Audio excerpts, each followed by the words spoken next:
C'est dans le Borinage que Vincent van Gogh commence une évolution personnelle qui en fera l'un des plus grands peintres de tous les temps.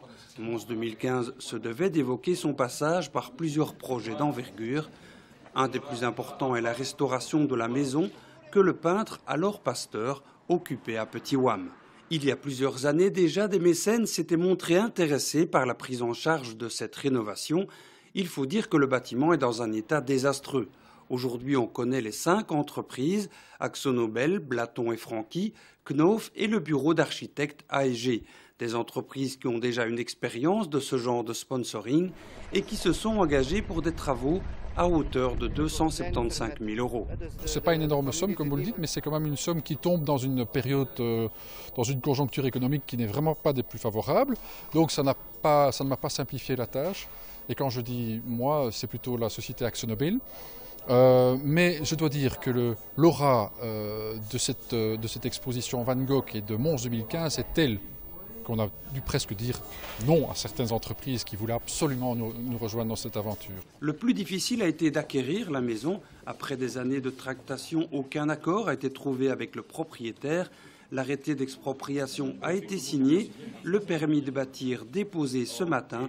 La remise des clés au bourgmestre est prévue en décembre 2014. Et après 2015, l'idée est d'en faire un lieu d'exposition, une chambre d'hôte ou une résidence d'artistes. C'était une des conditions de notre engagement tout à fait à la base, c'était de dire ok, nous allons faire un effort, nous allons nous occuper de la rénovation de la maison Van Gogh, mais nous exigeons que cette maison Van Gogh soit après Mons 2015 un lieu de culture, un phare culturel pour les gens de la région. C'est très important pour nous. Je voudrais y aller.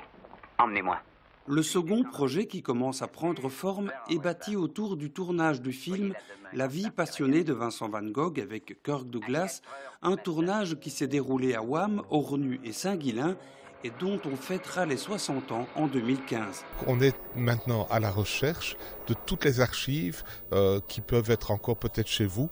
Peut-être que votre grand-père a tourné dans ce film. Nous avons déjà retrouvé certains enfants qui étaient figurants dans le film, qui sont aujourd'hui de très grands enfants de 65, 66 ans. Mais voilà, donc on est à la recherche de tout ce qui est témoignage. Différents documents et témoignages sont déjà parvenus à Wallimage. Le dernier en date est le livre d'or de la commune d'Ornu. Il se fait que ma collaboratrice Evelyne Genard détenait ce précieux trésor.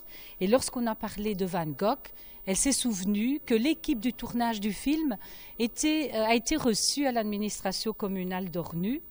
Et nous avions à l'époque le secrétaire communal qui illustrait ce livre d'or. Et justement, vous voyez la photo de Van Gogh et toutes les signatures, et celle bien sûr de Kirk Douglas qui est là. Le résultat sera une exposition, la projection du film. Pourquoi pas, on peut rêver, en présence de Liza Minnelli, fille du réalisateur, et Michael Douglas, fils de l'acteur. Les invitations ont été lancées.